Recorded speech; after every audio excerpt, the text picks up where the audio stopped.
बहुत समय पहले की बात है। एक छोटे से गांव में रामू नाम का एक व्यापारी रहता था। वो रोज शहर जाकर चीजें बेचता और गांव लौट आता। रामू नमक, चीनी, अनाज और कपड़ों का व्यापार करता था। रामू के पास एक गधा था, उसका नाम था बोलू।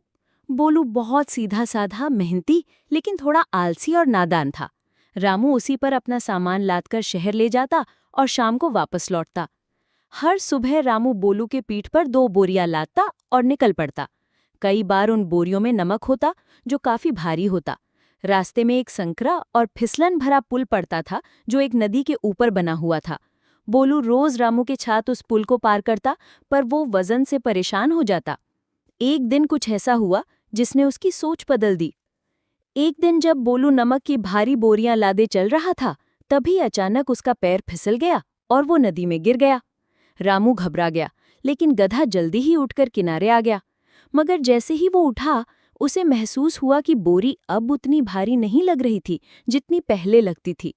दरअसल जब गधा नदी में गिरा, तो नमक की बोरियां भी पानी में भीग गईं और नमक घुल गया। बोरी अब लगभग खाली हो चुकी थी। गधा बहुत खुश हुआ। उसने सोचा, वाह, मैं तो बहुत हल्का हो गया। इतना आराम पहले कभी नहीं मिला। बोलू के दिमाग में एक नई तरकीब आ गई।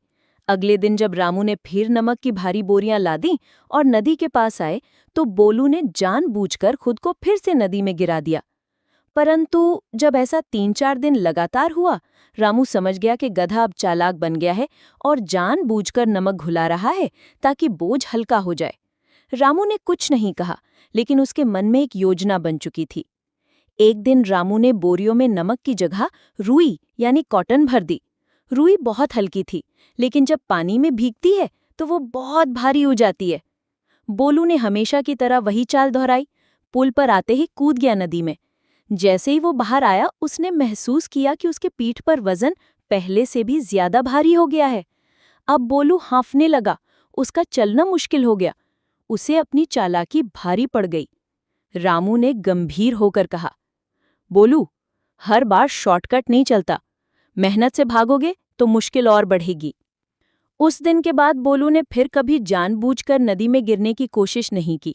वो समझ गया था कि चालाकी हमेशा काम नहीं आती और अनुभव से मिली सीख सबसे मजबूत होती है। अब वो चुपचाप हर दिन ईमानदारी से रामू का सामान शहर तक पहुंचाने लगा। अगर आपको ये वीडियो पसंद आई हो तो हमारे चैनल को लाइक करें और सब्सक्राइब करना ना भूलें।